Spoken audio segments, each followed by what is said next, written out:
میرے والد صاحب نے جب مجھے پہلی دفعہ زیادتی کا نشانہ بنایا تب بھی میں نے اپنی والدہ کو بتایا، 3-4 مرتبہ جب انہوں نے بنایا، جب چوتھی مرتبہ انہوں نے بنایا پھر میں نے اپنی والدہ کو بتایا کہ وہ میرے ساتھ زیادتی کر رہے ہیں، میرے ساتھ زنا کر چکے ہیں، آپ ان کو کیوں نہیں سمجھاتی، میرا قصور کیا ہے۔ میں دیوار پھلانگ کے تو میں باہر آئی ہوں اور ایک آدمی جا رہا تھا، اس سے میں نے ہیلپ مانگی۔ السلام علیکم ناظرین، میں ہوں آپ کی سونیا اور آپ دیکھ رہے ہیں شاہکار ٹی وی۔ ناظرین، کبھی کبھی کچھ اس طرح کے واقعات پیش آتے ہیں کہ انسان کا اپنا ہی سر شرم سے جھک جاتا ہے۔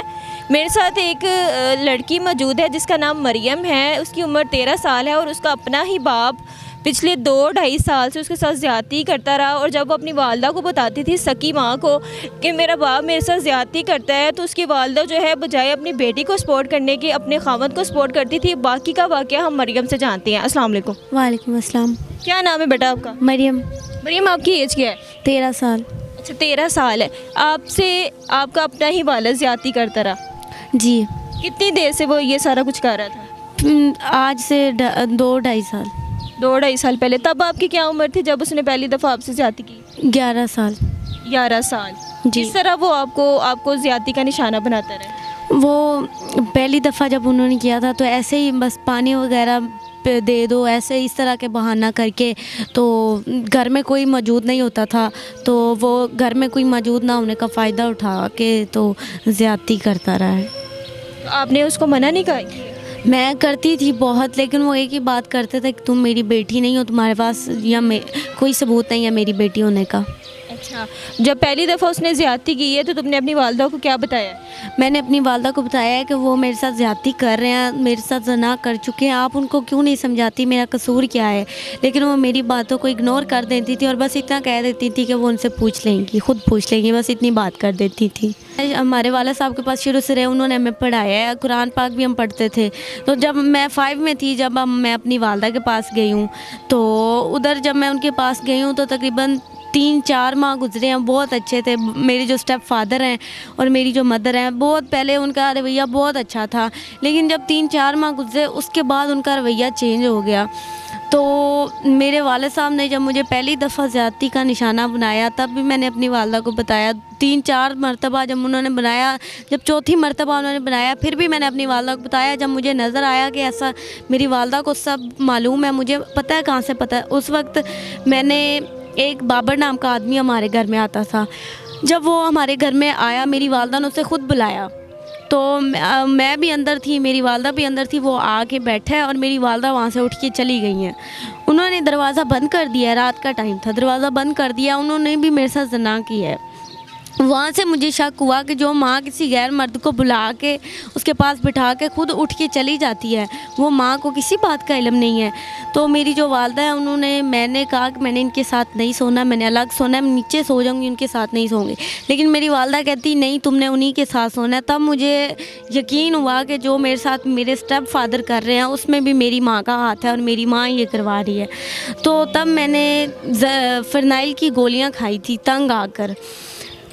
پھر جیسے کہ آپ نے اپنی ماں کو پہلے بتایا ہے بیہائنڈ دا کیمرہ، جیسے کہ آپ مجھے بتا رہی تھی کہ میرا والد مجھے دھمکیاں بھی دیتا رہا کہ اگر تم نے کسی کو بتایا تو میں تمہیں جان سے مار دوں گا۔ ہاں جی، دھمکیاں بھی دیتے رہے ہیں۔ جب میں نے فرنائل کی گولیاں کھائی ہیں تو مجھے لائف ہاسپٹل میں لے کے گئے ہیں، وہاں سے ان کو جواب ملا، پھر وہ جناح میں لے کے گئے، جناح میں میرے گردے واش ہوئے ہیں، گردے واش ہونے 1 ہفتہ میں ادھر ایڈمٹ رہی ہوں۔ جب مجھے ڈرپ لگی ہوئی تھی نا، تب بھی وہ مجھے یہی دھمکی لگا رہے تھے کہ میں تمہیں جان سے مار دوں گا اگر تم کسی کو بتاؤ گی۔ جو پسٹل وغیرہ ہے نا ان کے پاس وہ بھی تھا، تو وہ جب بھی مجھ سے زیادتی کرتے تھے وہ نکال کے پہلے مجھے ڈراتے تھے، دھمکاتے تھے، وہ دکھاتے تھے اگر تم چیخو پکار کرو گی تو میں تمہیں یہی مار دوں گا۔ جب میں نے فرنائل کی گولیاں کھا لی، میرے گردے واش ہو گئے، اس کے بعد انہوں نے زیادہ سختی پتہ ہے کیوں کیا؟ انہوں نے کہا کہ تم نے اس بات سے تنگ آ کر گولیاں کھائی ہیں۔ انہوں نے مجھے اس دن جب مجھے ڈرپ لگی تھی تب بھی دھمکی دی کہ اگر تم کسی ڈاکٹر وغیرہ کو بھی بتاؤ گی تو بھی میں تمہیں یہی مار کے چلا جاؤں گا، تمہارا گلا دبا دوں گا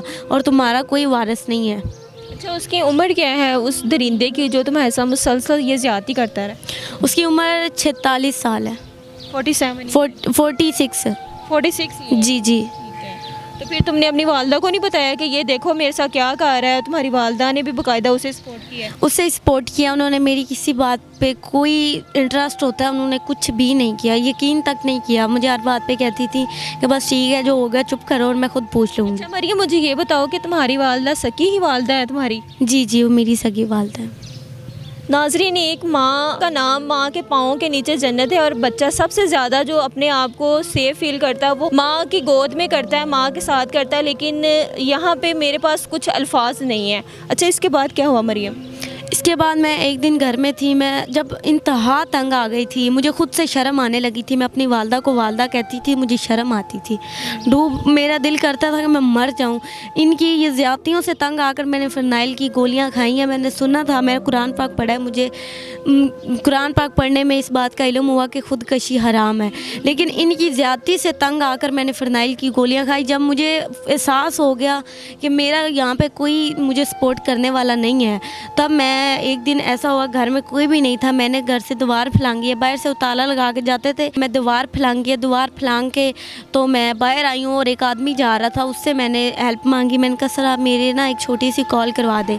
उस दिन मैंने अपने वाले साहब से बात की है, उनसे मैंने इतनी क्लियर बस बात की है थोड़ी सी कि बाबा आपने मुझे पिक करना है जहाँ से आप कहें। बाबा ने कहा कि मैं आपको कल पिक कर सकता हूँ, 10:30 बजे के दौरान आपको मैं लाइफ हॉस्पिटल के सामने से पिक कर सकता हूँ। फिर मेरी एक दोस्त है जिसके बारे में मेरी वालदा को कुछ नहीं पता, उसके यहाँ मैं रुकी हूँ। तो रुकने के बाद अगले दिन उन्होंने मेरे वाले साहब ने मुझे लाइफ हॉस्पिटल के सामने से पिक किया है। जब वहाँ से निकली हूँ, जब मैं अपने वाले साहब के पास आई हूँ, मैंने अल्लाह का शुक्र अदा किया कि मैं उन दरिंदों से आ गई हूँ। बाकायदा आपने मेडिकल करवाया है? मेडिकल की रिपोर्ट करवाई है? जी जी, मेडिकल की रिपोर्ट करवाई है। इसके खिलाफ़ कोई FIR वगैरह? FIR की बात करें, कानून की तरफ से बात करें, तो जिस दिन मैं अपने वालिद साहब के पास आई हूँ ना, अभी मैं अपने वालिद साहब के पास पहुँची नहीं हूँ, उन्होंने पहले FIR दर्ज करवा दी कि एक आदमी है तुफैल उसका नाम है, उसको मैं जानती ही नहीं हूँ। जो कि मेरे वालिद साहब किसी दौर में उनके शौहर थे और वो उनकी वाइफ थी, और उस दिन उनका ये बयान था कि मैं तो उसको जानती नहीं हूँ जो मेरी बेटी को अगवा करके लेके गया है। नाजरीन, अकॉर्डिंग टू लॉ, जैसा कि एक औरत अगर डिवोर्स ले लेती है या अलग हो जाती है तो लॉ के मुताबिक जो बच्चे हैं छोटे होते हैं तो माँ को दे दिए जाते हैं और बाप का उसमें कोई करैक्टर नहीं होता। लेकिन इसकी मरियम की वालदा ने ऐसे किया है कि इसके फादर जो कि इसके ओरिजिनल फादर थे उनको कहा है कि मैं इसको नहीं जानती, और जब मरियम वहाँ से भागी है तो इसकी वालदा ने बाकायदा इसको सपोर्ट करने की बजाय उसने अपने खावत को तरजीह दी है, अपने बच्चों को तरजीह नहीं दी। हालांकि बच्चे जो है माँ के पास महफूज होते हैं। माँ की दरसगाह एक ऐसी दरसगाह, एक ऐसी माँ होती है, माँ के पास बंदा खुद को महफूज समझता है। पूरे जहां से ज़्यादा जो है माँ सेव करती है बच्चों को, लेकिन वो माँ ने अपनी बेटी को नहीं सपोर्ट किया। बाकायदे इसके खिलाफ जो है वो इसने FIR करवा दी है कि जो मेरा पहला खामद है वो मेरी बेटी को अगवा करके ले जा चुका है। मैं यहाँ पे क्या कहूँ, मेरे पास अल्फाज नहीं है। एक तो वो मुजरिम है और ऊपर से वो हमें ही धमकियाँ लगा रहे हैं कि जी तुम जहाँ भी हो हम तुम्हें ढूंढ लेंगे, हम तुम्हें मार देंगे। ऊपर से वो हमें ही धमकियाँ लगा रहे हैं। तो मेरी ये रिक्वेस्ट है सबसे कि उनको, जब मैं ये चाहती हूँ कि जो जुल्म ज़्यादतियाँ मेरे साथ हुई हैं किसी और की बेटी के साथ ना हो, और जो मेरी बहन है उनके पास बिल्कुल महफूज नहीं है, वो दरिंदे हैं। जो इंसान दरिंदे होते हैं उनको किसी पे तरस नहीं आता। जो भी इस दुनिया में एक कानून नाम की चीज़ है, जो कानून इंसाफ दिलवाता है, लेकिन मुझे कुछ ऐसा नज़र नहीं आ रहा। और मैं यही कहना चाहूँगी कि मुझे इंसाफ मिलना चाहिए। मेरी इज़्ज़त जो ख़राब होनी थी वो हो गई है, मुझे इंसाफ मिलना चाहिए, उनको सख्त से सख्त सज़ा होनी चाहिए। और उसके बाद मेरी ये अपील है कि मेरी वीडियो को ज़्यादा से ज़्यादा शेयर किया जाए ताकि जो लोग मेरी इस वीडियो को देख रहे हैं वो ज़्यादा से ज़्यादा शेयर करें और मुझे सपोर्ट करें। नाज़रीन, मरियम के जो असल वालिद हैं वो मेरे साथ मौजूद है। आइए इनसे बात करते हैं और जानते हैं कि इन्होंने अपनी बीवी को डिवोर्स कब दी और इनके बच्चे जो थे वो कब से वो लेके गई और क्या मामला हुआ। जी बताइएगा अंकल। वो मुझसे तलाक तो उसने नहीं ली, इसी तरह भाग कर चली गई थी। तकरीबन 13 साल की बात है ये पुरानी।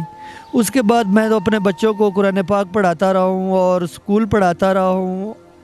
फिर एक दिन उसकी कहीं से टक्कर हो गई है, उसने बच्चे उठा लिए हैं। मैंने थाना चौक में रिपोर्ट करवाई थी और वहाँ पे कोई आदमी नहीं मिला। मैं फिर उसके बाद, हम गरीब आदमी हैं, हमारे पास पैसा इतना नहीं होता, तो 3-4 महीने के बाद हमने मजदूरी करने के बाद पैसा जमा किया है और मैंने हाई कोर्ट की तरफ रजू किया है कि भाई ये मेरे बच्चे उठाने वाले लोग हैं। लेकिन कानून के हिसाब से उन्होंने मुझसे बच्चे ले लिए थे। बच्चों को माँ देखने का बहुत ज़्यादा शौक़ था, वो उसकी तरफ उन्होंने बयान दिए थे। लेकिन अब बस यही पता चला है कि भाई हमारी बेटी ने कभी जहर खाती है, कभी कहीं जान को छुपाती है, कभी हमारे ऊपर FIR आ जाती है, कभी हम चुप रहे हैं, कभी बेटी चुप रही है। पाकिस्तान का कानून हमारे साथ इंसाफ नहीं कर रहा। हमारी ये दरख्वास्त है वज़ीर आज़म से, मुल्क के हुक्मरान है, लेकिन हमारे लिए क्या सज़ा है, अब कहाँ जाए। ना हम मजदूरी करने के काबिल है, जब मजदूरी करते हैं तो कोई पुलिस ऑफिसर बुला लेता है, कभी हमारी अदालत से निकल आती है। हमारे पास क्या चीज़ ऐसी नहीं है जो जिसके लिए हमें इस तरह दौड़ भाग, कभी अदालत में, कभी किधर जाना पड़ रहा है, कभी किधर जाना पड़ रहा है। हमारे ऊपर रहम कीजिए और हमें इंसाफ दे दीजिए, हम आपके बहुत शुक्रगुजार होंगे।